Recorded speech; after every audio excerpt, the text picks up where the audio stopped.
Hola, buenas tardes, ¿cómo les va? Mi nombre es Natalia Rodríguez.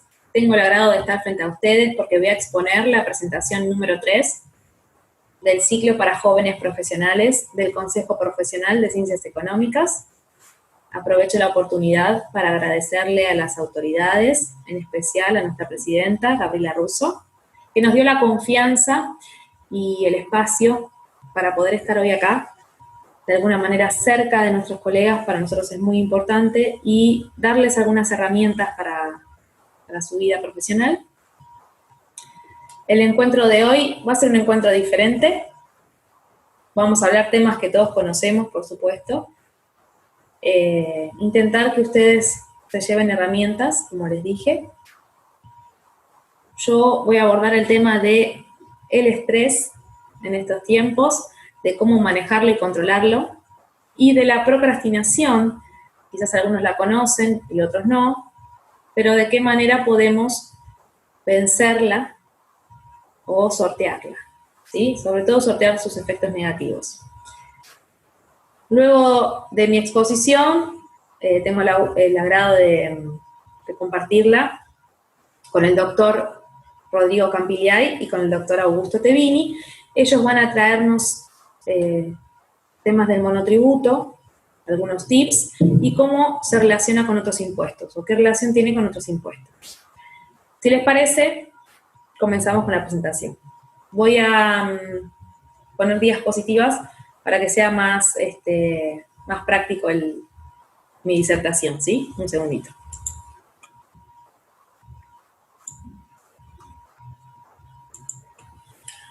Bueno, comenzamos, como les dije, con el tema del estrés. Conocemos con el nombre de estrés aquella sensación de tensión o estado de alerta provocada por factores externos, es decir, de los que nosotros no podemos manejar ni controlar, externos a nosotros, a los que nuestro cuerpo o mente perciben que exigen una demanda mayor a la que podamos afrontar. Cuando se produce esa alerta, por las concepciones que tenemos sobre nosotros mismos, de que es una demanda mayor a la que puedo afrontar, como les dije, se dispara una alerta. Estos factores son conocidos como estresores y abarcan distintos eventos en nuestra vida cotidiana. Como se podrán imaginar, en el transcurso del día, y hoy más todavía ni hablar las que somos madres o padres, que estamos trabajando, teniendo nuestros hijos, ayudándolos con las tareas, los quehaceres domésticos y demás, en la vida cotidiana tenemos bastantes estresores, ¿sí? Bastantes situaciones que pueden o no determinarnos esa alerta, porque no todas las situaciones nos determinan esa alerta. Así que imagínense que en el transcurso de nuestra vida nos vemos expuestos a innumerables situaciones. Y como les decía, para que quede claro lo que es la alerta y lo importante de que es lo mayor a lo que podemos afrontar, algo que va a implicar una mayor demanda, un mayor esfuerzo, una mayor atención de lo que yo puedo afrontar. Les pongo un ejemplo simple. Esta lapicera se me cae al piso, no me va a mí a despertar ninguna alerta. Me va a implicar que realice una acción, me agacho, la levanto y el problema está resuelto. Eso seguramente en mi cabeza, en mi cuerpo, no me va a despertar ninguna alerta de estresor. Ahora, ¿qué pasaría si esta lapicera, en vez de caerse al piso, se cae sobre una obra de arte, una pintura que me demandó muchísimo esfuerzo y dedicación terminarla, y que cayéndola recién la termino de hacer, va a hacer que se desperdicie, que la tenga que volver a hacer, que los colores no sean los mismos porque la voy a tener que modificar y demás? ¿Qué pasa si sucede eso? Seguramente, mientras la lapicera esté cayendo y yo vea, mi cerebro ya va a empezar a pensar en las posibles consecuencias de ese hecho y las posibles soluciones o las posibles acciones que yo voy a tener que realizar para remediar eso. Y es muy probable que ese sí sea un estresor, un factor de estrés, y que me dispara a mí una alerta en mi cuerpo. Entonces ahí vemos las diferencias. No todo, ¿sí?, me va a mí a disparar una alerta.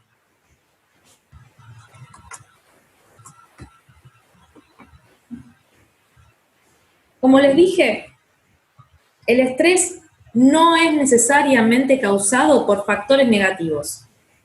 Un cambio positivo en nuestras vidas, como puede ser un viaje planeado o un ascenso laboral, puede generarnos estrés. ¿Cuántas veces nos ha pasado de vacaciones que tener que los documentos, que no nos falte nada, que el dinero, que la ropa que nos vamos a llevar, que el peso de la valija, un montón de factores que si bien es algo que yo estoy planeado, que para mí es una satisfacción poder irme de viaje, por ejemplo, me termina generando estrés.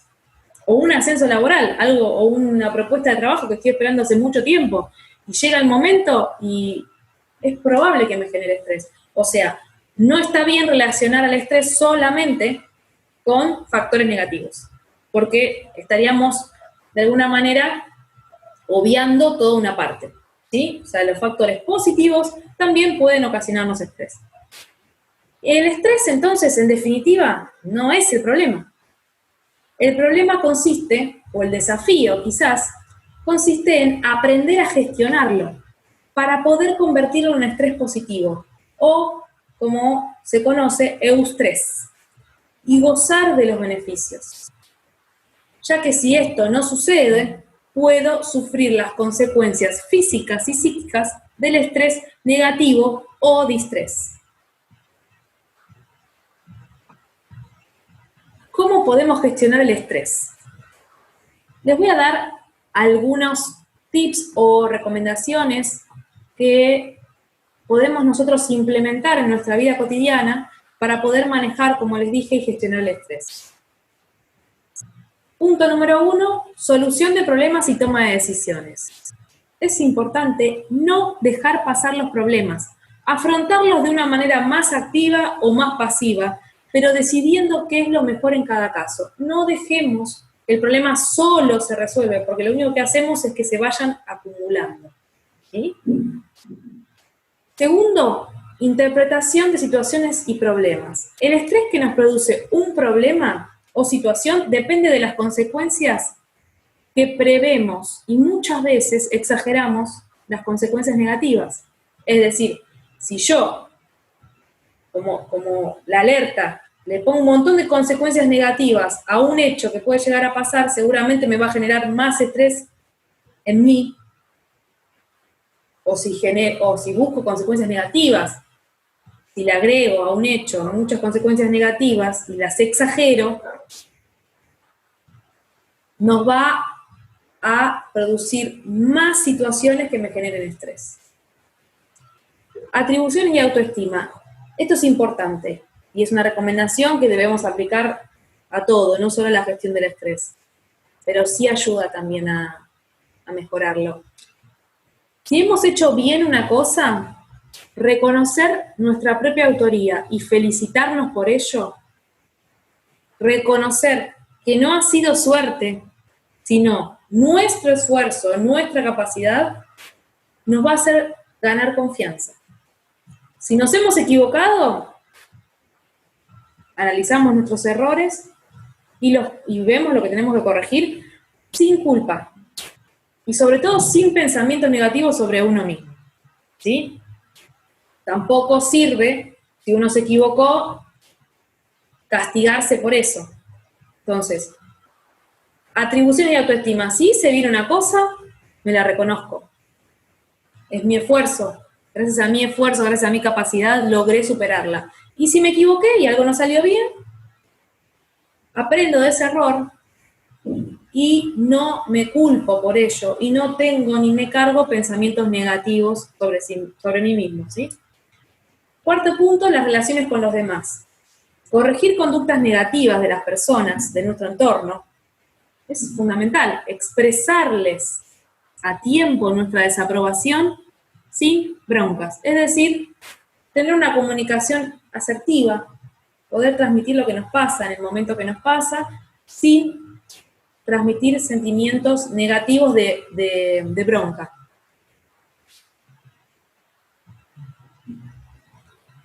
Punto número 5, entrenamiento específico en técnicas de control de ansiedad y estrés. ¿Qué se refiere a esto? Se refiere a utilizar técnicas de relajación para momentos de desborde. Momentos de desborde cuando uno siente que ya estoy en el punto de que no doy más, de que cualquier cosa que me vayan a decir a mí me va a afectar sobremanera y no lo voy a poder manejar.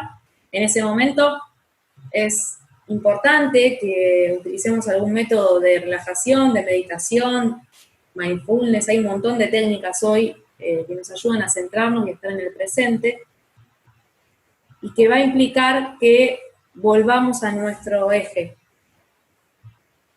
Puede ser para eso, para prevenir el desborde, o dedicarnos algún tiempo a nosotros mismos, porque a veces las exigencias del día a día hacen que siempre tengamos que hacer cosas para cumplir con actividades para otros, pero no hay tiempo para regocijo nuestro, sea lo que sea que a cada uno le guste hacer, sea dibujar, sea pintar, sea leer un libro, sea escuchar un rato de música, sea bailar, sea hacer una actividad física. Cualquier actividad que nos haga bien a nosotros mismos también va a hacer que nuestros niveles de estrés bajen. La dieta y el descanso. Conviene en estos momentos, sobre todo, comer sano, evitar las comidas que sobrecargan a nuestro organismo con pesadas digestiones. Usar el tiempo de comer como momento de descanso. Y sobre todo, ruptura con nuestras actividades profesionales. Yo sé que hoy por hoy es muy difícil de lograr esto, pero es fundamental para que podamos mantenernos sanos. Poder hacer un corte. Esto siempre, pero sobre todo hoy que trabajamos desde nuestra casa y que estamos desde que nos levantamos hasta que nos vamos a acostar en el mismo ámbito, es fundamental que podamos cortar el horario de almuerzo para comer tranquilos, cortar nuestras actividades, dejar de lado un poco la tecnología y todo lo que uno usa todo el tiempo para estar conectados. Y si tenemos la posibilidad de estar con nuestra familia, porque tenemos familia con quien compartir, charlar, dialogar, distraernos. Poder cortar es fundamental. Dormir lo suficiente, en torno a las 8 horas, es ideal. Es ideal, lograr desconectar de las preocupaciones laborales. En estos días es muy, pero muy importante que nosotros podamos darle corte a nuestros días. Que nuestra rutina no sea siempre levantarnos y estar frente a la computadora 16 horas del día. Nuestro cuerpo necesita ir haciendo cortes. Como séptimo punto, fundamental, la práctica moderada de algún deporte. Realizar ejercicio físico.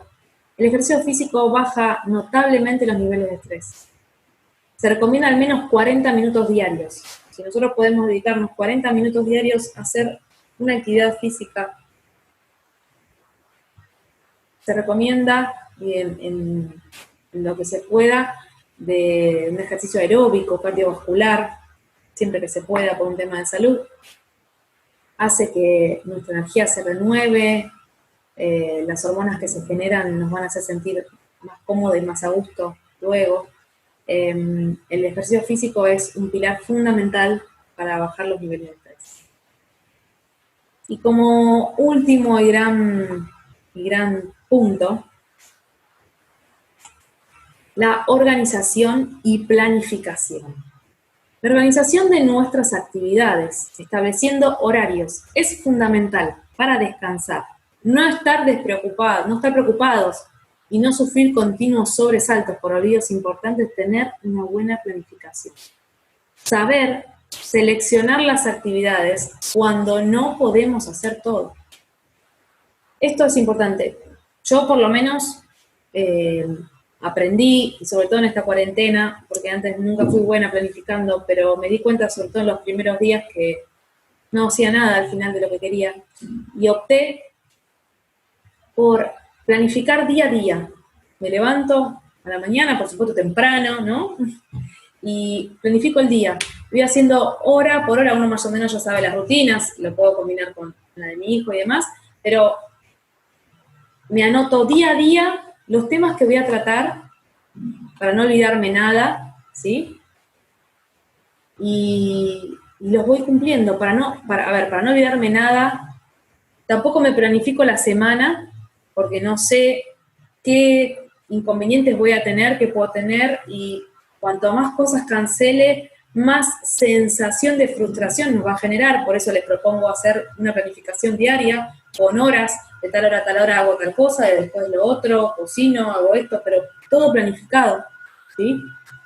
Fundamental en esa planificación está la actividad física, en qué momento la voy a hacer, y todo lo demás, la actividad física, en mi caso, que es la que elijo, es lo que elijo para mí, que me hace bien. Si cada uno no es actividad física, pero te gusta leer un libro y te hace bien, te hace conectarte con vos, o no sé, regar las plantas, cualquier actividad que a vos te haga bien está ahí y primordial, no la agrego al final y si no llego la dejo, porque sin esa actividad en mi agenda no voy a poder desarrollar las otras, por lo menos así yo lo planteo. Y esto de poder seleccionar actividades cuando no podemos hacer todo es fundamental, es decir, separar lo urgente de lo importante. Nosotros hoy por hoy, siendo profesionales, tenemos, y más todos los otros atributos que tenemos, las obligaciones, estamos muy demandados por nuestros clientes, demandados por nuestra familia, demandados por nuestros amigos, demandados por las normas. Todo es una demanda continua de atención nuestra, más nuestras exigencias, y a eso le agregamos nuestras exigencias, ¿no?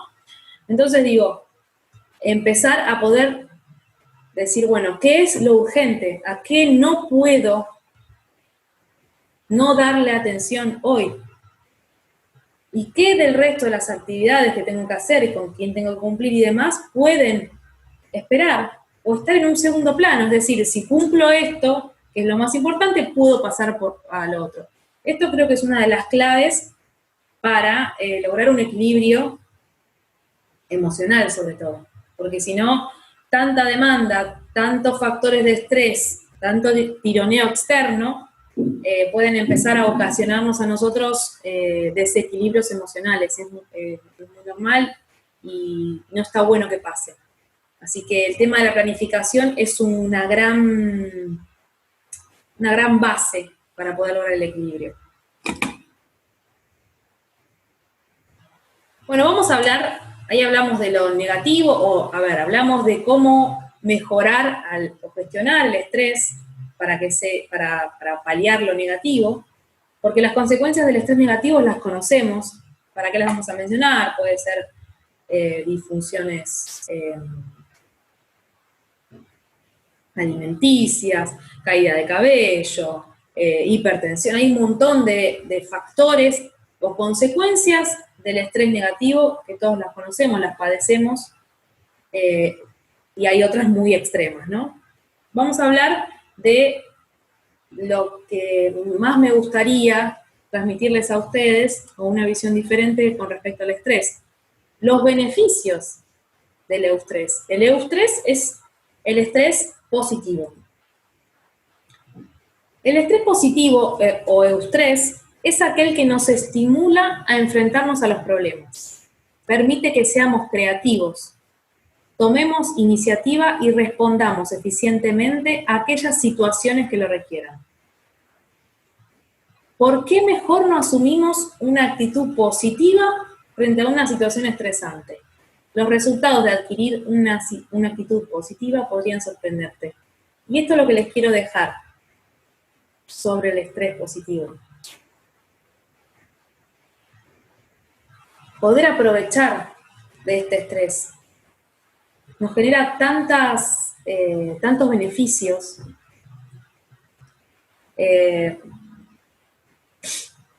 Y como les digo, el estrés positivo nos estimula, nos vuelve creativos, nos hace buscar mayores beneficios, mayores opciones, nos potencia, nos gusta y nos hace que tengamos más desafíos, nos motiva.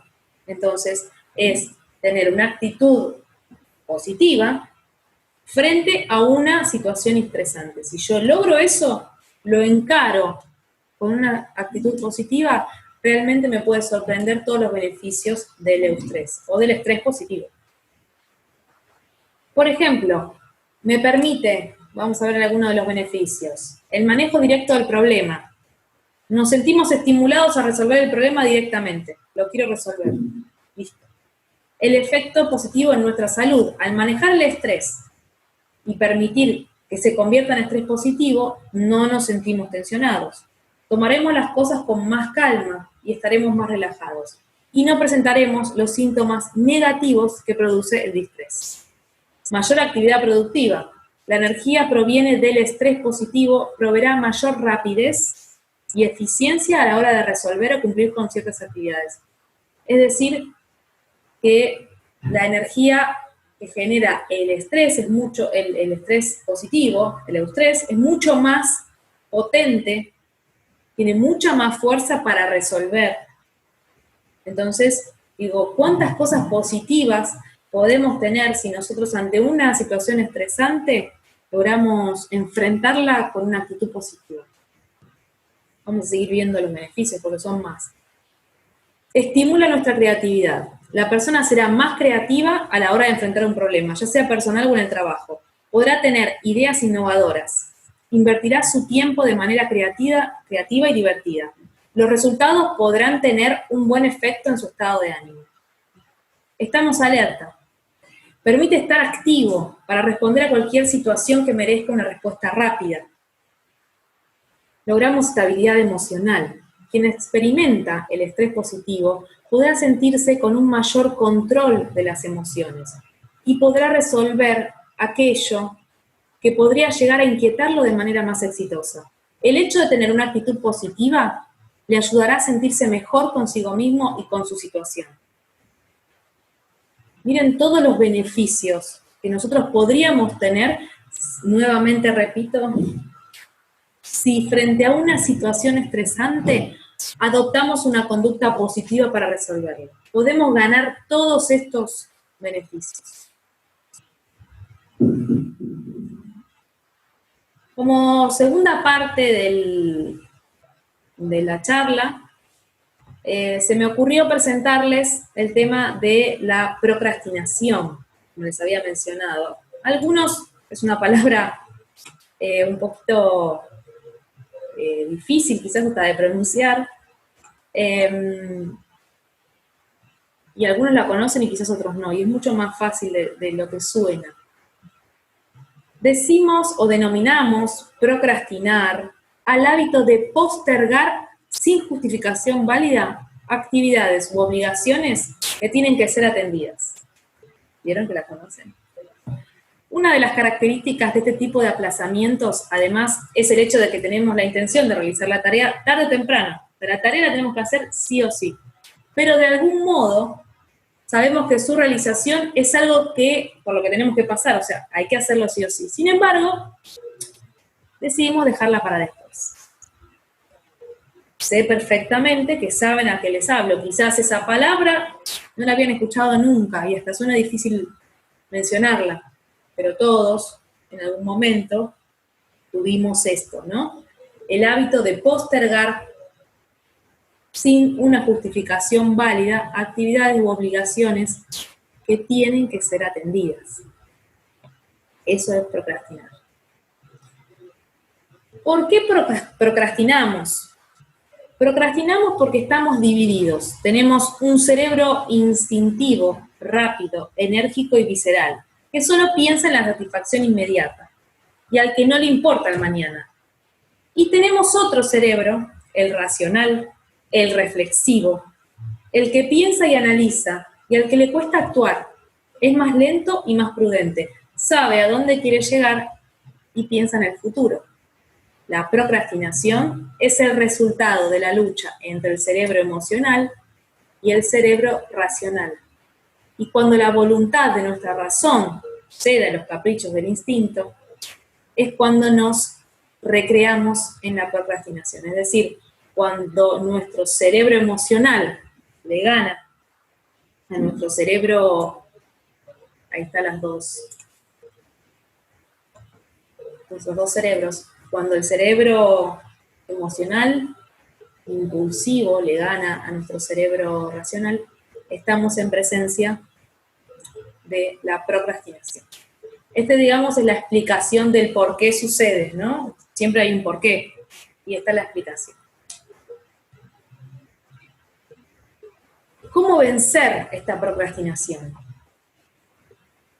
Sin hablar de patologías, porque el postergar todas las actividades, obviamente, y en los extremos, estamos hablando de conductas patológicas que no vamos a mencionarlas, sí, quizás les puedo mencionar, para que si a alguno le hace sentido, o se siente que en algún momento le pasa esto con algunas cuestiones, les voy a dar algunos tips para que tengan en cuenta y lo puedan implementar cuando les suceda.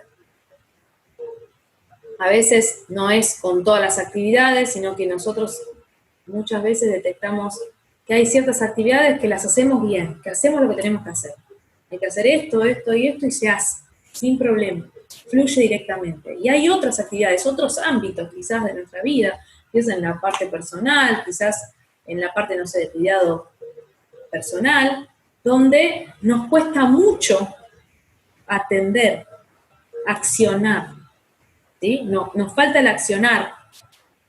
Entonces, vamos dejando, ponemos excusas, vamos dejando, después lo hago, después, lo dejo para después. No, tengo ganas de tomar una clase de teatro, porque hace rato quiero empezar teatro, no hace tan bien, no hago nada. No, después, no tengo tiempo. No tengo tiempo, excusa, después. Entonces, esto lo que les voy a comentar es, quizás si en alguna situación ustedes se ven identificados y pueden utilizar algunos de estos consejos y llevarlo adelante, les puedo asegurar que el resultado es muy gratificante. ¿Cómo vencerla? Primero, fijar metas. Esto para mí es fundamental. Si nos proponemos una serie progresiva de metas difíciles, pero realizables, maximizaremos nuestra motivación y le daremos al logro un significado, un reflejo de nuestra capacidad de acción. ¿Qué significa esto? Que vayamos, el tema de fijar metas en la planificación, como habíamos visto antes en la parte de estrés, y poner metas pequeñas hace que yo vaya sintiéndome, si logro atribuirme ese resultado, como yo les había comentado antes, y decir, en el día logré esto, esto y esto y esto. Bien, te felicito, me felicito. ¿Por qué no? Porque necesito que otro lo haga. Me felicito, gracias a mi capacidad, gracias a mis aptitudes, logré cumplir todos estos objetivos que me había fijado. El establecimiento de metas, acá habla de metas más difíciles, pero realizables, o sea, no imposibles. Ahora no me pondré una meta de que mi meta es recorrer el mundo. No, va a ser imposible y lo único que me va a generar es una frustración. O quiero ganar 5 veces más de lo que gano hoy. Bueno, empezá por lo menos ganar un 30, 40% más y vas metiendo metas que vos puedas ir cumpliendo, pero que te vayan motivando a seguir cumpliendo metas. Entorno positivo, rodearte de gente positiva y optimista. Las actitudes te contagian. Lo que otros creen pueden influir en tu intención de actuar. Si uno está rodeado en nuestro entorno, no es un entorno positivo, ¿y para qué vas a hacer eso? Y no, si el país es un desastre, si acá no hay futuro, ¿y para qué? Y si igual esto, y si no vas a poder hacer lo que querés, y si el sueño que querías no lo vas a poder cumplir. Si uno se rodea de eso, seguramente termine no haciendo nada, ni fijando ninguna meta, ni proponiéndose ningún desafío, porque uno se contagia de esa actitud negativa hacia el futuro, ¿sí? Entonces, es muy importante que el entorno sea optimista y positivo. Eso nos ayuda muchísimo, muchísimo. Evitar distracciones. Apagar el celular y evitar otras distracciones antes de ponerte a trabajar. Si tengo que terminar algo, y bueno, mejor el celular no lo tengo encima, porque si yo sé que el celular hoy por hoy con las redes sociales y estoy todo el tiempo conectado, me distrae porque veo, bueno, mejor evitemos eso. Lo pongo en silencio, lo doy vuelta, ni siquiera para que me avisen las notificaciones, y en un rato donde tengo que concentrar de toda mi atención y mi enfoque va a estar en la tarea que tengo que terminar, ¿sí? Que me propuse, en mi meta cumplir. En el trabajo hay que hacer pausas para no sobrecalentar el motor, ¿sí? Pero parar a cada rato hace que el motor se enfríe y tenga que calentarse otra vez. Es decir, yo arranco a trabajar, está bien que me permita, ¿sí?, tomarme pausas. Me hago un café, me hago un té, doy una vuelta, miro por la ventana, vengo, 5 o 10 minutos. Pero, obviamente, si yo tengo una meta fijada y tengo que cumplir con eso hoy, no puedo estar haciendo pausas en todo momento, ¿sí? Pero sí es recomendable hacer pausas. El cerebro lo necesita el desconectarse, conectarse con otra cosa y volver a retomar, ¿sí?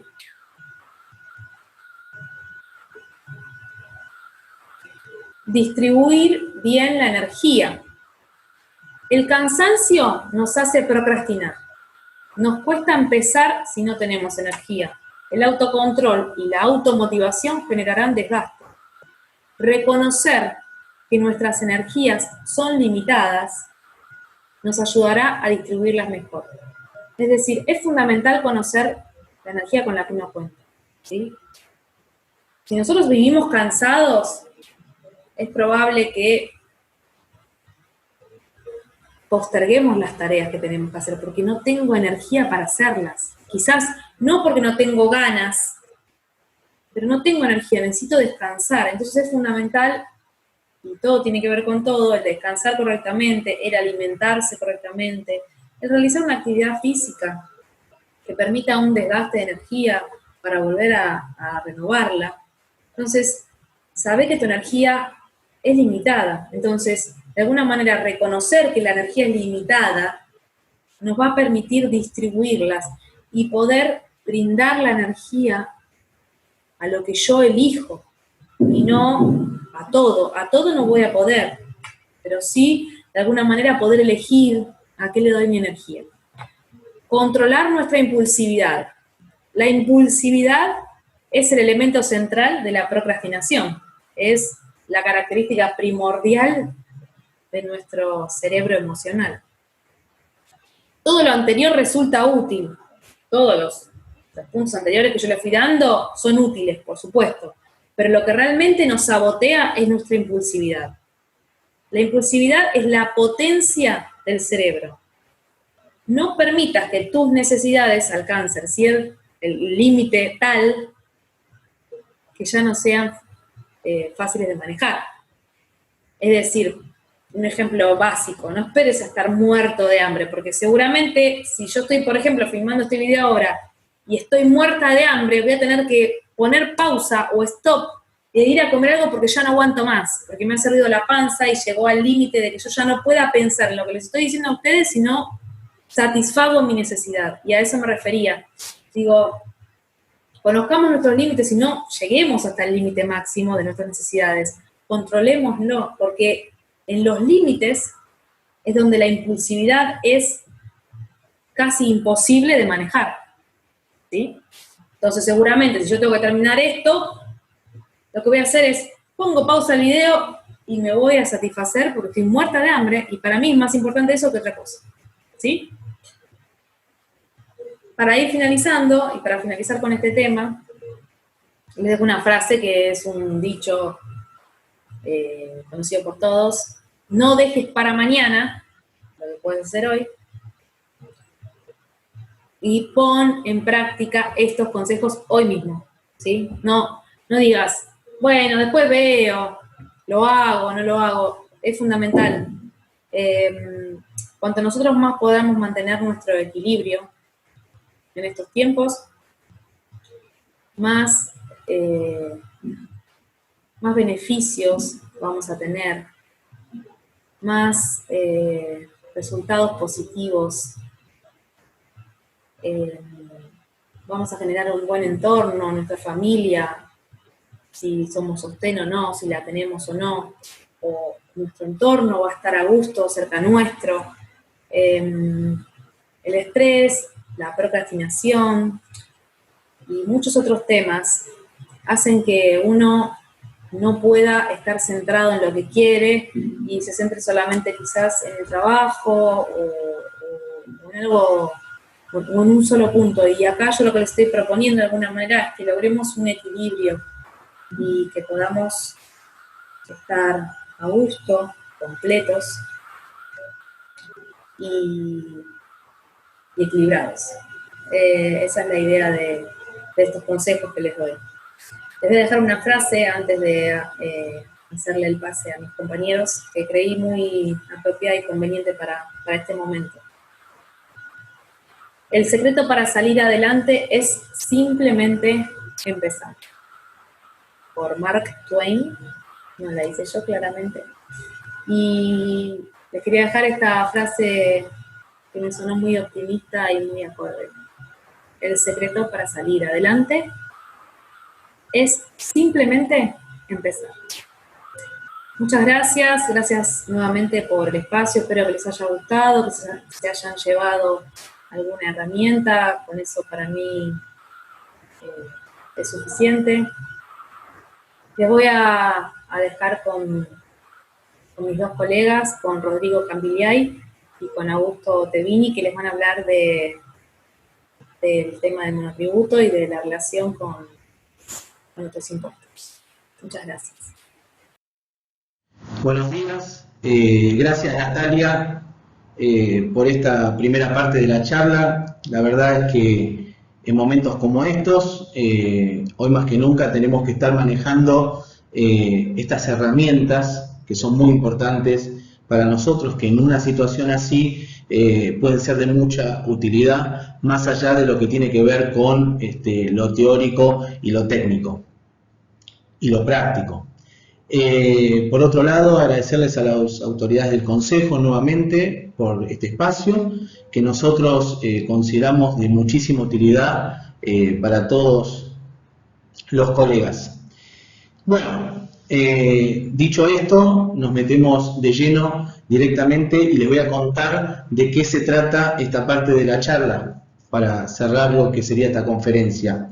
En primer lugar vamos a dar unas ideas fuerzas, vamos a repasar algunas cuestiones del régimen simplificado, del monotributo que nos parecen de mucha utilidad y simplemente complementando toda la información que ustedes ya tienen disponible, que está colgada, digamos, en lo que tiene que ver con las actividades que realiza el Consejo. No vamos a hacer un detalle profundo, ni un análisis profundo, sino simplemente dar idea fuerza de algunas cuestiones que son de muchísima utilidad. Y después, en la última parte, Augusto lo que va a hacer es, bueno, contarnos un poco cuando ya no hay más nada por hacer, es decir, donde ya tenemos una exclusión firme del régimen simplificado, es decir, que el monotributista pasa a ser responsable inscripto. ¿Cómo esto se relaciona con otros impuestos? Por ejemplo, ¿qué va a pasar con el impuesto a las ganancias? ¿Qué va a pasar con, por ejemplo, el impuesto al valor agregado? Bueno, en fin, justamente la idea del repaso que voy a dar yo ahora es para evitar estas situaciones, situaciones indeseadas. Pero bueno, con esto vamos a trabajar en esta parte. Bueno, en primer lugar, lo que quiero aclarar es que una persona humana hoy puede realizar sus actividades, es decir, cumplir con sus obligaciones impositivas mediante dos modalidades. Uno es el régimen general y el otro es el régimen simplificado. Hoy el régimen simplificado es, digamos, lo más económico desde el punto de vista fiscal.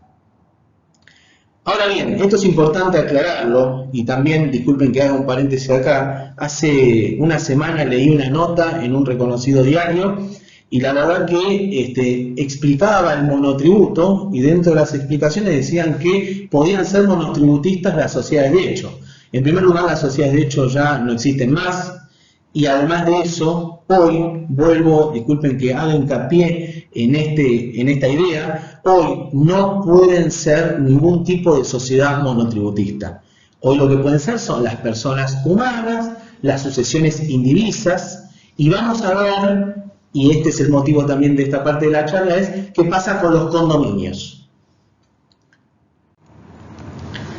Dicho esto, como para repasar y dejar como dato, me parece importante que, digamos, la sucesión indivisa nace con el fallecimiento del contribuyente. Entonces, la reforma fiscal, la ley 27430, donde las reformas que hace, digamos, en el monotributo, a partir del 1 de junio del 2018, deja en claro, digamos, que solamente las sucesiones indivisas pueden ser monotributistas por el plazo de un año, o hasta que se dicte la declaratoria de herederos de los dos, lo que suceda antes.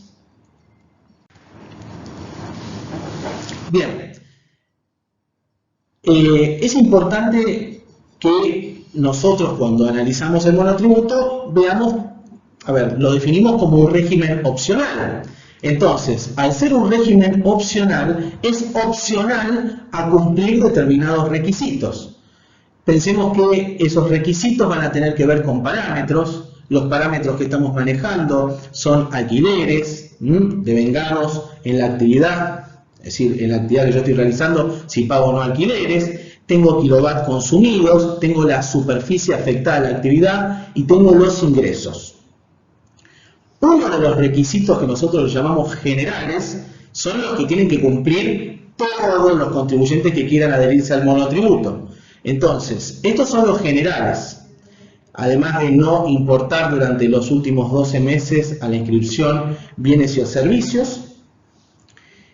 Y nosotros nos vamos a detener en el análisis que genera muchas veces confusión, que tiene que ver con las actividades y unidades de explotación. Para ingresar al monotributo yo no puedo tener más de 3 actividades y unidades de explotación. Antes de eso, un requisito que hablamos que es específico, tiene que ver con la de que el monotributo, como bien sabemos, se divide en lo que es prestación de servicios y en compra-venta de bienes. Aquellos que ingresen al régimen por compra-venta de bienes, además de todos los requisitos que comentamos anteriormente, van a tener que cumplir con el requisito del valor del precio unitario de los bienes que venden, que en estos momentos y actualmente no puede ser superior a los 29.119,56. Esto es un tema muy interesante porque está íntimamente relacionado con las exclusiones del monotributo, que es lo que voy a desarrollar un poco más adelante. Bien, dijimos entonces que nos íbamos a detener en el requisito de las unidades de explotación y actividades económicas y vamos a dar ejemplos concretos. Entonces, ¿qué nos dice? Nos dice que nosotros tenemos que tener como máximo 3 unidades de explotación y actividades económicas. Ahora bien, ¿cómo se computan, digamos, o cómo se cuentan? Primero yo tengo que contabilizar la cantidad de unidades de explotación en la cual desarrollo mi actividad y a eso adicionarle toda actividad que no se desarrolle en una unidad de explotación. Ahora bien, ¿qué se entiende por unidad de explotación? Bueno, se entiende por unidad de explotación a cada espacio físico donde yo voy a desarrollar mi actividad. Cada vehículo por el cual yo ingreso al régimen simplificado en lo que es la actividad de transporte. Es decir, cada espacio físico es considerado una unidad de explotación. Vamos entonces, para, digamos, clarificar este concepto, a dar ejemplos concretos. Ejemplo 1. Acá nos vamos a apartar de todo lo que tiene que ver con facturación, kilowatt. Lo que estamos analizando en estos ejemplos son puras y exclusivamente unidades de explotación. Entonces, en el caso 1, nos dice que Raúl Márquez ejerce la profesión de manera independiente, es contador público matriculado, y como consecuencia de la ley 27260, exterioriza 2 departamentos que alquila en República Dominicana. En primer lugar, quiero hacer una aclaratoria respecto de este caso. La ley 27260, que era la ley de blanqueo, trajo aparejado este tipo de problemas de las cantidades de unidades de explotación para todos aquellos que se encontraban en el país bajo el régimen simplificado, bajo el régimen del monotributo. Al exteriorizar, por ejemplo, departamentos que tenían en alquiler en el exterior, sacando todo lo que tiene que ver con el monto de los ingresos, si me pasaba o no me pasaba, o si podía permanecer en el régimen, suponiendo de que eso se mantenía inalterado, traía esta complejidad de ver, bueno, ok, una persona que tenía un inmueble declarado acá en la República Argentina y lo tenía alquilado, y además era abogado, y estaba toda su actividad bajo el régimen de monotributo, la realidad es que si exteriorizaba 2 departamentos que tenía en el exterior, dejaba de cumplir seguramente lo que tiene que ver, olvidémonos de los montos, con justamente este requisito de máximo de 3 unidades de explotación y o actividades. Entonces, eso como primera aclaratoria. Y como segunda aclaratoria que me parece interesante mencionar es, en ningún caso hablamos al inicio de la prohibición de las importaciones para ser monotributista, pero nada habla de las exportaciones de servicios. Entonces, en este caso, digamos, yo podría tener mi inmueble en el exterior alquilado y no estaría incumpliendo con ninguna normativa. Es decir, ante la pregunta es, ¿un monotributista puede tener un departamento en el exterior alquilado? La respuesta es sí. Bueno, entonces la pregunta es, ¿cuántas unidades de explotación y actividades económicas posee esta persona, Raúl Márquez? La respuesta es que son 3. ¿Estamos bien? Primero y principal son los 2 inmuebles que está exteriorizando y que está alquilando. Eso es una cantidad de unidades de explotación, y después, además de eso, ejerce como contador público, que se computa como otra actividad por afuera que nada tiene que ver con esas unidades de explotación. Por lo tanto, estamos en presencia de 3 actividades y o unidades de explotación. Esta persona cumple con el requisito para ser monotributista. Caso 2.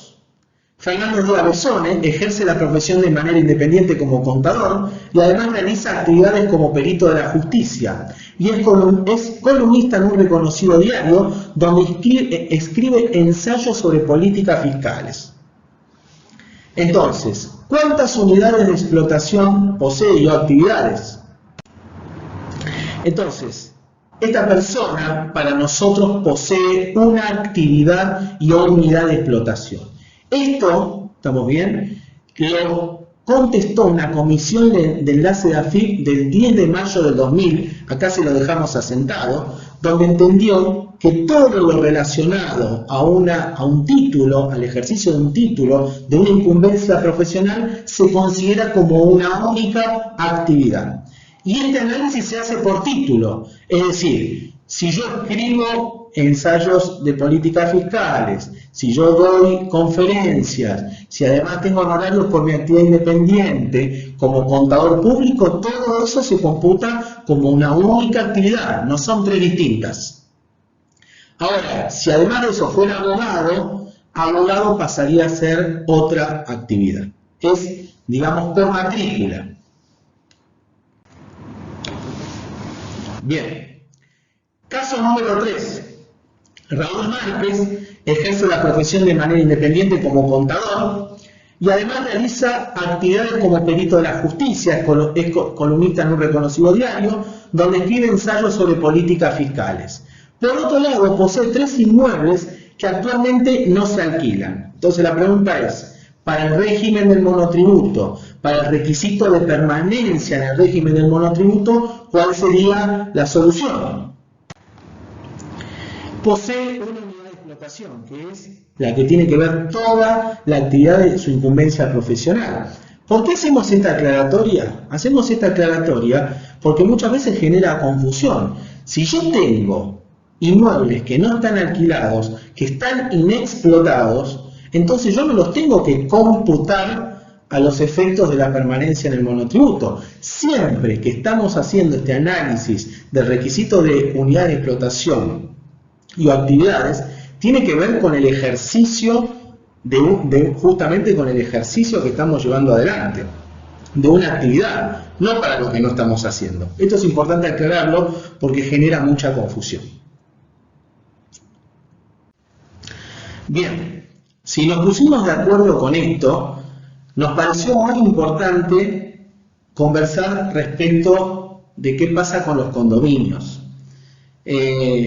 Ahora bien, ¿qué se entiende por condominio? Se entiende por condominio cuando existe más de un propietario sobre un bien mueble o sobre un bien inmueble.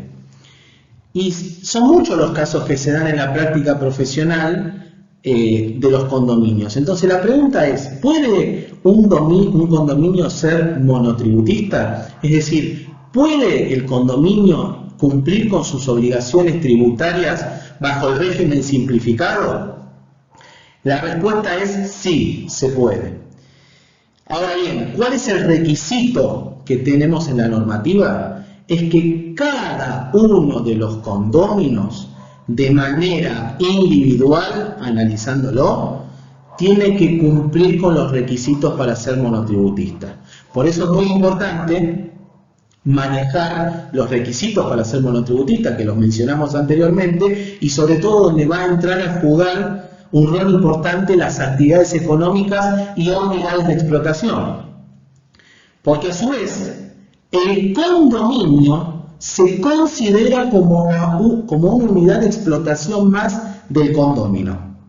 Entonces, es importante manejar esta información, que el condominio va a ser una unidad de explotación más para el condomino y que a su vez en el análisis individual de cada uno de los condóminos, cada condomino tiene que cumplir con el requisito de ser monotributista.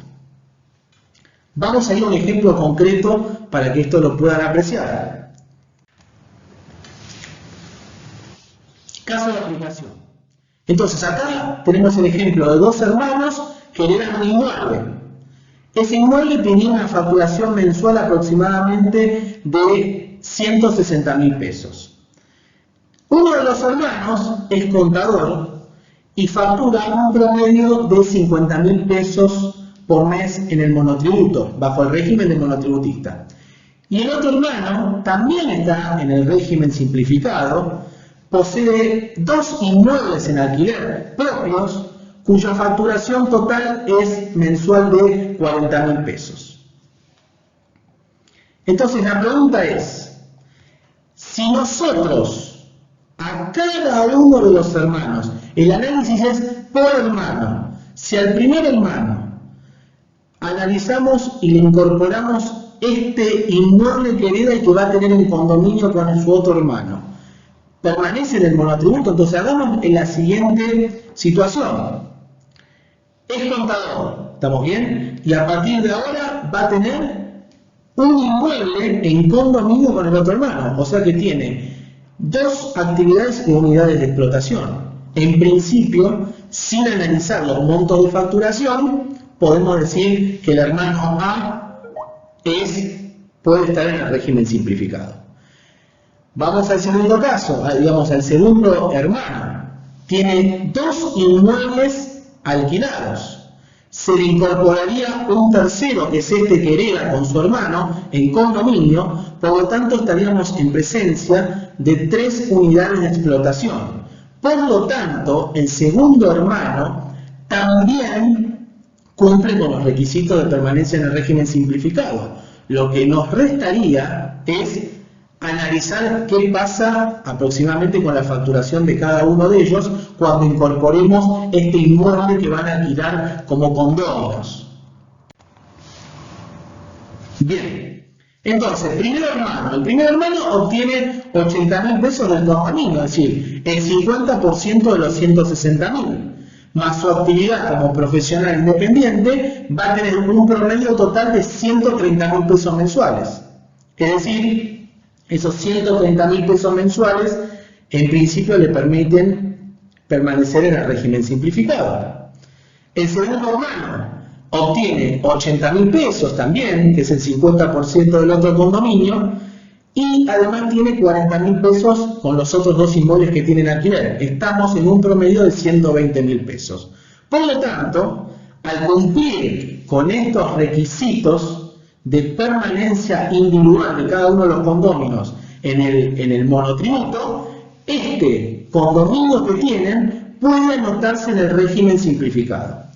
Esto generó muchas dudas, porque cuando entra en vigencia la reforma tributaria en el 2018, y bien clarito, como habíamos analizado anteriormente, solamente el régimen simplificado del monotributo queda pensado solo para personas humanas y o sucesiones indivisas, muchos asimilaron al condominio como si fuera una sociedad y se fueron al régimen simplificado. Bueno, la normativa, el decreto reglamentario posterior, dio un plazo, hubo una resolución de AFIP en el 2018, donde daba un plazo para volver a aquellos condominios que cumplían con el requisito. Entonces, esto nos parece muy importante remarcarlo. Es muy importante remarcar esto porque lo peor que nos puede pasar a nosotros como profesionales es estar atendiendo contribuyentes que pueden acceder a un costo menor, a un costo fiscal menor, y nosotros quizás no lo podamos recomendar porque no estamos manejando o no estamos dominando bien este tipo de normativas. Entonces, es muy conveniente fijarse y analizar si las figuras que están vigentes,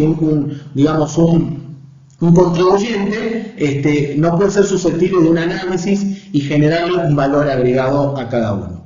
Entonces, ¿qué pasa si alguno de los condominios no cumple con el requisito? Bueno, eso quiere decir que el condominio queda afuera del régimen simplificado. No así con cada uno de los condominios. Por favor, tener presente esto, digamos. Es decir, es el condominio, hermano A y hermano B, que ya no va a poder estar anotado en el régimen simplificado y tendrá que pasar al régimen general. El régimen general lo van a analizar un poquito mejor con Augusto, pero ahí tendrá que presentar el impuesto a valor agregado de corresponder, uno de ellos pagar autónomos y después determinar el impuesto a las ganancias, similar a como como pasa con las empresas donde se le asigna el resultado a cada uno de los condóminos. Obviamente, más allá de las implicancias administrativas que genera, el costo impositivo también es mayor. Un tema también que es importante mencionar respecto de esto, y que no es un tema menor, es, yo di un ejemplo donde teníamos una persona que tenía 3 inmuebles y no estaban alquilados. Entonces muchos dirán, pero ¿qué pasa con la renta presunta? Con la renta de primera, que establece la ley de ganancias. Entonces, ojo con esto, porque el monotributo no cumple con lo que tiene que ver con la renta presunta. En todo caso, esto puede estar alcanzado por el impuesto a las ganancias. Entonces, yo puedo tener una actividad como contador público en el régimen simplificado, tener un inmueble alquilado, también bajo el régimen simplificado, y el que no tenga alquilado tendré que declarar posiblemente renta presunta en el impuesto a las ganancias, en cuyo caso tendré que tener una declaración jurada de impuesto a las ganancias e informar todo junto, mis ingresos, mis patrimonios, etcétera, en una declaración jurada.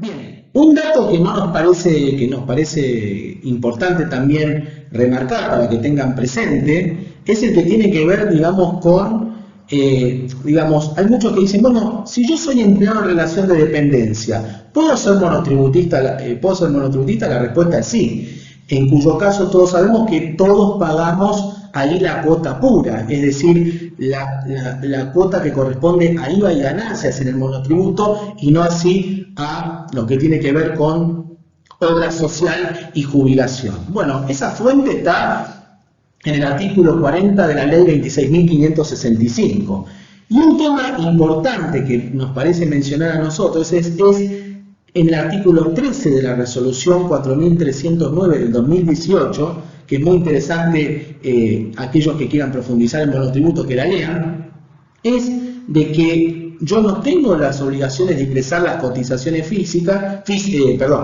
las cotizaciones previsionales y pagar solamente la cuota pura cuando me dedique, estamos bien, a el alquiler de bienes muebles o inmuebles, no organizado en forma de empresa. Es interesante eso porque hay algunos que están anotados con la actividad de locación de inmuebles en el monotributo y están ingresando la cuota completa, y eso no corresponde. El fundamento está en la normativa que estoy citando. Bien, y ya introduciéndonos en todo lo que tiene que ver con la posibilidad de quedarme afuera del monotributo, tenemos que nosotros siempre hacemos hincapié, hace años que venimos dando charlas de monotributo y venimos haciendo hincapié en la gestión del conocimiento del contribuyente, ya sea bajo el régimen simplificado, esto aplica en el régimen simplificado o aplica en el régimen general o en cualquier tipo de contribuyente. Nosotros tenemos que pedirle información al cliente. Por ejemplo, ¿de qué me va a servir? Tengo que hacer un relevamiento, digamos, de los precios unitarios que vende, cómo factura, digamos, si tiene un contrato de alquiler, si no lo tiene.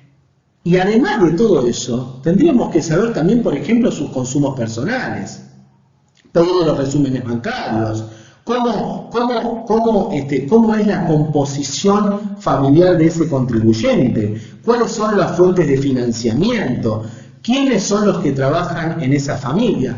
Todo eso es sumamente importante.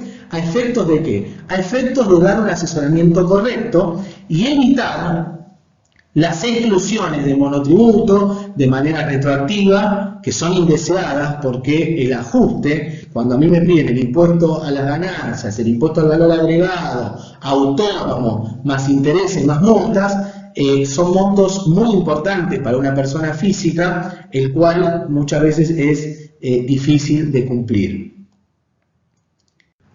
Bueno, a modo de ejemplo, acá tenemos el artículo 20 de la ley de monotributo, donde se van a encontrar las causales de exclusiones.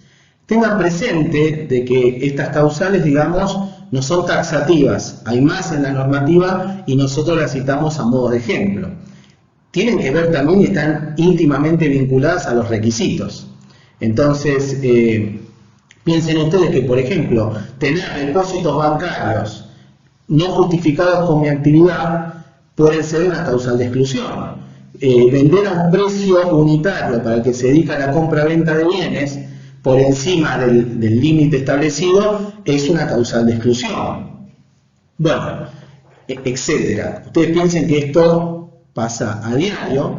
Un ejemplo típico que tenemos es, por ejemplo, las personas que han viajado al mundial, en el último mundial, que estaban en las categorías más bajas de monotributo y cuando llegaron se encontraron con la exclusión del monotributo porque no podían justificar con las categorías que tenían declaradas, los ingresos que tenían declarados, cómo pagaban el aéreo, la estadía y las entradas tan caras a los estadios. Bueno, claramente el objetivo de esto es no llegar a esta situación, manejando bien la normativa, manejando bien los requisitos de permanencia en el régimen. Ahora lo que vamos a conversar con Augusto es, ok, ¿qué pasa cuando yo me quedo afuera? ¿Cómo es esa transición de ser monotributista en el régimen simplificado al régimen general? Y vamos a ver algunos elementos y algunas herramientas que pueden ser un atenuante ante una situación difícil como puede ser una exclusión retroactiva. Porque, ¿qué sucede? Nosotros permanentemente, y esto está ligado al conocimiento del cliente, al relevamiento que tenemos que hacer sobre el cliente, porque nosotros tomamos un cliente ahora y resulta que hace un año estaba vendiendo un precio unitario superior al permitido, en cuyo caso se quedó a las 0 horas de aquel momento. Ahora, el tema es, La FIP, ¿me avisa enseguida? ¿Me avisa el otro día, el mes siguiente que me queda afuera? No, muchas veces lo hace hasta con 2 años para atrás. Esta es una de las cuestiones que se le reclaman al fisco. Pero más allá de eso es, ok, si me llega a pasar eso, en primer lugar es evitarlo. Y en segundo lugar, ¿qué elementos tengo para que no sea un gran problema? Bueno, les agradezco a todos, espero que esta información sea de mucha utilidad. Cualquier cosa estamos a disposición y le paso la palabra al contador Augusto Tevini. Bueno, como dijo Rodrigo, sobre los efectos y cuándo eran los efectos y se materializaba la exclusión, acá vemos cuál es la postura del Tribunal Fiscal de la Nación, en donde distintos fallos se expidió, donde nos comenta que el monotributo es de carácter mensual, por lo tanto los efectos son a partir del mes siguiente.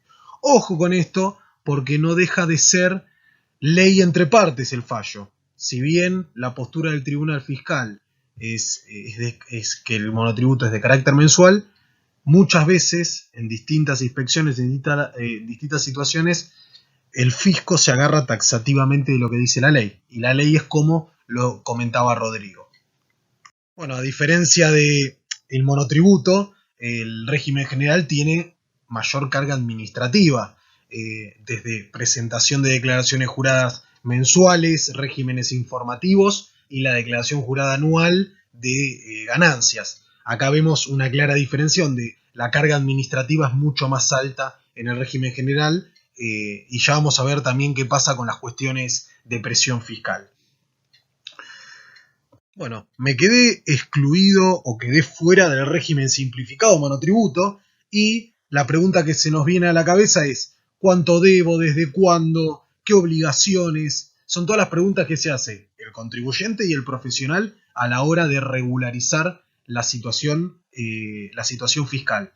Entonces acá con Rodrigo traemos herramientas que van a ser de mayor utilidad y nos van a, en algunas situaciones, si se dan las características del contribuyente, a poder disminuir el impacto negativo que puede generar una exclusión retroactiva.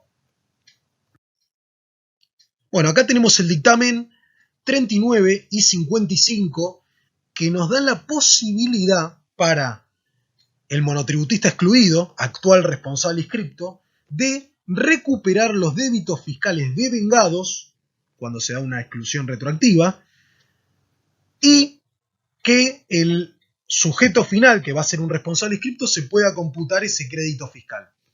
Es una herramienta muy interesante porque nos ayuda a aliviar lo que va a ser, si tengo una exclusión retroactiva, nos va a ayudar a aliviar lo que son los montos y dar un poco de oxígeno financiero al contribuyente que se quedó fuera de manera retroactiva, donde le van a pedir declaraciones juradas de IVA, declaraciones juradas de ganancias, intereses, multas, etc. Entonces, ¿qué me dice esta norma o qué posibilidad me da? Me dice, usted haga una nota de crédito de esas facturas C que emitió en su oportunidad, va a ser una nota de crédito obviamente no grabada, y hago de nuevo una factura, en este caso si tiene la condición, la calidad para ser A, hago una factura A y entonces el sujeto final se va a poder computar el crédito fiscal. Ojo con el tema del gasto, porque el gasto, si se lo computó en otra declaración jurada, solamente se va a poder computar el crédito fiscal. Y yo como sujeto me hago de esos fondos, de ese débito fiscal que me paga mi cliente, y después obviamente voy a tener que devengar en cada declaración jurada el IVA débito fiscal, pero por lo menos me hice de esos fondos, y eso es una cuestión a veces financiera, que va a aliviar en el caso de que se pueda concretar y se den las características de que el cliente de este contribuyente excluido sea responsable inscripto y también acceda a pagar ese crédito fiscal y acceda después a tomarse ese crédito fiscal. O sea, se tienen que dar no solo cuestiones fiscales, sino a veces está relacionado con cuestiones comerciales y de relación de este sujeto monotributista excluido con sus clientes. ¿Qué situaciones nos encontramos muchas veces cuando queda excluido el monotributista? Bueno, ¿qué hago? ¿Hago neto masiva? ¿Cómo se devenga ese débito fiscal? neto masiva, está todo incluido en el importe que había facturado, que había hecho en su oportunidad con factura C. Bueno, acá lo que le vamos a dar siempre son herramientas. Todo esto va a depender también de la postura del inspector, de la posibilidad que uno tenga de defenderse y la posibilidad de uno tenga de argumentar. Pero para que sepan, hay distintos fallos donde se ha consensuado a través de estas cuestiones judiciales, donde en el caso de que sea un consumidor final, si se facturó en la factura C 1.000 pesos, se va a entender que el IVA está incluido dentro de ese importe, y si se le facturó 1.000 pesos a un responsable inscripto, con esa factura C, se va a entender que el débito fiscal es 1.000 pesos masiva, o sea, en ese caso no está contemplado dentro del precio final, sino que el IVA se va a calcular aparte. Bueno, terminando con el débito fiscal, avanzamos con qué pasa con el crédito fiscal. Y la realidad es que si uno se lo pone a analizar, y en eso ya me voy a lo que nos dice la ley de IVA, nos impone ciertos requisitos para uno poder computarse ese crédito fiscal. Y uno de esos requisitos, que todos lo conocemos, es que el IVA debe estar discriminado. Y cuando yo fui monotributista, estuve adherido al régimen simplificado, obviamente la calidad que era de consumidor final, y lo que me hacía era una factura B donde el IVA no está discriminado. Bueno, acá hay muchas cuestiones controversiales, porque la realidad es que si yo me adhiero taxativamente a lo que me dice la ley de IVA, no me puedo computar ese crédito fiscal, pero tenemos un fallo, que es el de Osterriet Stella Maris, donde le han permitido poder discriminar el IVA dentro de esa factura, o sea, sacar el IVA contenido dentro de la factura y poder computárselo como crédito fiscal a la hora de hacer las declaraciones juradas de IVA por esa exclusión retroactiva. Esto también no deja de ser un fallo y no deja de ser ley entre partes, pero uno lo expone para que tengan conocimientos de que a veces habla uno con la ley, pero hay distintos fallos donde avalan estas cuestiones. Por otro lado, cabe recordar, y acá quiero ser claro, desde el punto de vista de ganancias, estos gastos no serían deducibles. Solamente sería en cuanto al cómputo del crédito fiscal para que el contribuyente tenga un alivio financiero en cuanto al importe a pagar final que dé la determinación del impuesto, y acto seguido también los intereses que se devenguen de esa declaración jurada que no se presentó porque se continuó en el régimen simplificado. Otra de las cuestiones antes de pasar a este punto son cuestiones que se nos generan, dudas que se nos generan, es qué pasa con los pagos de monotributo que ya hice. Porque, recapitulemos, esta persona venía en el régimen simplificado, el fisco lo informó de alguna de las formas, mediante una inspección o mediante el domicilio fiscal electrónico, que se quedó afuera de manera retroactiva, quedó excluido de manera retroactiva, y esta persona venía pagando y venía cumpliendo con sus obligaciones fiscales. Entonces, la pregunta es, ¿qué hago? ¿Qué pasa? Bueno, en cuanto al componente previsional se puede reimputar contra autónomos. En cuanto al componente impositivo, hay posibilidad de reimputarlo en primer lugar contra el IVA débito, contra el impuesto al valor agregado, y en segundo lugar, si queda remanente, contra el impuesto a las ganancias. Ahora sí, también tenemos que saber, porque acá obviamente estamos hablando de herramientas y de cuestiones con el monotributo, con el régimen general, y también puede pasar que yo sea responsable inscripto, y como dijo Rodrigo, el régimen simplificado es un régimen optativo, pueda reingresar al régimen simplificado, o el contribuyente opte por adherirse al régimen simplificado. Y ojo con estas cuestiones, porque a veces es muy importante hacer la planificación fiscal, aunque sean cuestiones que parecen pequeñas o minúsculas. Porque si este contribuyente viene presentando declaraciones juradas de IVA y le queda un saldo a favor, bueno, lo que voy a planificar es cómo va a vender el mes que viene. ¿Le va a dar una posición pagadora? ¿Va a seguir con saldo a favor? Porque a veces esas cuestiones son importantes, porque uno dice, bueno, hago un corte hasta acá, cierro este mes en cuanto al impuesto, tengo una posición pagadora y me adhiero al régimen simplificado y no me quedo con un saldo a favor técnico de IVA, porque la realidad es que no hay ningún tratamiento en cual yo pueda recuperar ese saldo técnico, y a lo sumo esperaré hasta volver al régimen general y poder volver a computarlo en una declaración jurada de IVA.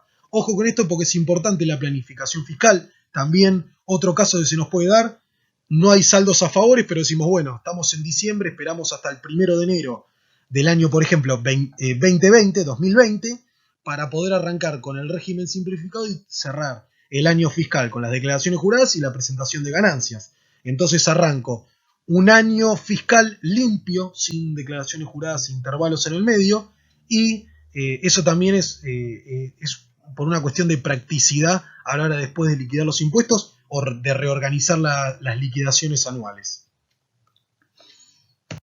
Bueno, cerrando lo que es el impuesto al valor agregado y las herramientas que espero hayan sido de utilidad para ustedes, nos vamos a abocar a lo que es el impuesto a las ganancias, pero no a hacer una cátedra de la declaración jurada, sino brevemente enunciar que la declaración jurada tiene 3 elementos sustanciales y muy importantes, que es la parte patrimonial del contribuyente, la parte de ingresos y las cuestiones referidas a los consumos, gastos que no son deducibles, que van vía residual al consumo del contribuyente.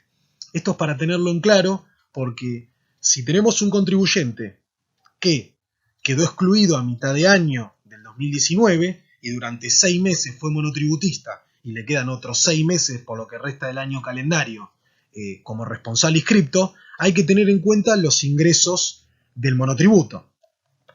¿Y por qué hay que tener en cuenta los ingresos del monotributo? Y porque tengo un caso, por ejemplo, donde quedó afuera del monotributo, quedó excluido del monotributo, no de manera retroactiva, sino por una cuestión de no cumplir con los parámetros, a partir de julio del 2019. ¿Qué quiere decir? Que tengo desde el 1 de enero hasta el 30 de junio ingresos por monotributista, y a partir de julio el contribuyente pasó a ser responsable inscripto. Bueno, a la hora de armar la declaración jurada de ganancias, voy a tener que tener en cuenta estos ingresos, porque estos ingresos van a ser parte de la justificación del consumo del contribuyente o de algún cambio patrimonial. Es muy importante tenerlo en cuenta. Van a ser, obviamente, son ingresos fuera de la órbita de ganancias, está de más aclararlo, y también lo que van a ser esos gastos que apareaban los ingresos del régimen simplificado también van a ser cuestiones que vayan al monto consumido, no van a ser deducibles para ganancias, como les expliqué en algunas filminas anteriores. Ojo con esto, es muy importante, y visto y considerando que estamos hablando del consumo, vamos a hablar también de las deducciones personales, que es una duda que también se nos presenta cuando quedamos a mitad de camino entre responsable inscripto y régimen simplificado en el mismo año fiscal. ¿Qué pasa con las deducciones personales? Bueno, acá lo aclara la pregunta frecuente 556341 de la FIP, donde nos dice que las deducciones personales se computan por todo el año. Hay que tener en cuenta que las cuestiones relacionadas a familia van a seguir la suerte de las altas y las bajas, ya sea por nacimiento, casamiento o defunción. Pero a lo que voy con las deducciones personales, el mínimo no imponible o la deducción especial, van a tener el carácter de anual, no se prorratea, no hay prorrateo, se toma de manera anual y de manera totalizada. Acá tenemos un cuadro que lo dejamos brevemente para que ustedes puedan evaluar las diferencias teniendo en cuenta mismas magnitudes. Obviamente hay cuestiones que siempre quedan, mantenemos ejes constantes, ya que es muy difícil cuantificar la diferencia exacta, pero para que vean el impacto fiscal que existe entre ser responsable inscripto y ser monotributista. La relación, para que usted sepa, es aproximadamente de 3 veces. O sea, pasarme al régimen simplificado, al régimen general, es 3 veces más caro, más costoso que el régimen simplificado. Y estamos hablando solamente de impuestos, porque también tenemos lo que es la carga fiscal indirecta. ¿Qué significa? Tener mayor carga administrativa. Presentaciones juradas mensuales, presentaciones juradas anuales. Entonces, acá tratamos de hacer un eje y un ejemplo sencillo para que usted lo pueda visualizar y pueda ver la diferencia. Por eso es muy importante, como dice hincapié, qué pasa si me voy del régimen general al régimen simplificado. Si tenemos un contribuyente que cumple con las características y los parámetros para poder adherirse al régimen simplificado, uno lo tiene que poner sobre la mesa con su cliente porque tal vez puede optimizar lo que es el costo fiscal. Y es muy interesante esto porque tal vez hace algunos años el análisis no era estático, ya que los parámetros no se actualizaban, pero visto y considerando con las nuevas reformas que se han integrado en los últimos años, es muy interesante ya que el análisis es dinámico y con responsables inscriptos que hace 2 años tal vez no podían incluirse en el régimen simplificado, hoy por la actualización de parámetros pueden adherirse y pueden cumplimentar y quedan incluidos dentro de lo que es la órbita del monotributo. Así que dejamos este cuadrito para que usted lo pueda visualizar.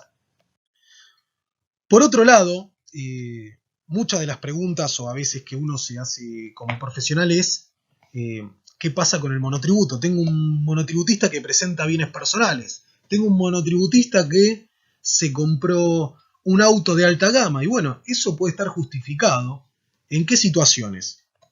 Puede ser que el monotributista haya heredado $2 millones y eso lo obligue primero a hacer una declaración jurada de bienes personales por superar los mínimos imponibles ampliamente, si es que se dan todas las situaciones, y que eso justifique la adquisición de autos de alta gama. O sea, esto es muy importante diferenciar, ya que el monotributo incluye, como se mencionó, es una cuota tripartita y dentro de sus impuestos no me incluye el impuesto a los bienes personales. O sea, tendré que analizar si el sujeto tenía que presentar bienes personales, teniendo en cuenta que hasta el año 2015 el mínimo exento que operaba era de 305.000 pesos. La realidad es que es bastante bajo. Ojo con esto y es muy interesante para analizarlo.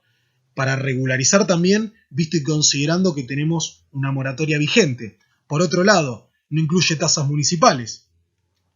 No incluye ingresos brutos. Esto es muy hablado, que hay jurisdicciones que adhirieron lo que es pagar ingresos brutos y régimen simplificado en un solo pago. Ojo con esto porque son 2 impuestos que van bajo 2 órbitas diferentes. Uno es de carácter nacional, que es el régimen simplificado monotributo, y otro es de carácter provincial, que corresponde a cada jurisdicción de la República Argentina. Es importante porque son preguntas que a veces uno se hace a la hora de asesorar a un contribuyente, y es bueno refrescarlo, y también es bueno lo de bienes personales, porque muchas veces los monotributistas hacen cambios patrimoniales que están justificados, pero por falta de regularización de las declaraciones juradas de bienes personales los dejan afuera y los dejan sin elementos para poder defenderse. Entonces es importante ver esto, porque a veces un cambio patrimonial no significa que la persona generó ingresos fuera del circuito, sino que no regularizó tal vez ahorros que tenía, herencias que recibió o bienes que tenía a disposición, que materializó o liquidó para poder adquirir otros bienes. Es muy importante esto. Bueno, agradecemos al Consejo de Capital por darnos esta oportunidad de poder brindar nuestro conocimiento. Gracias a la gestión de Gabriela Russo, gracias a toda la institución, a todas las personas que realizan, ayornan y ponen a disposición todos estos elementos para que todos los profesionales en esta situación que es crítica estemos conectados. Muchas gracias a todos por habernos escuchado.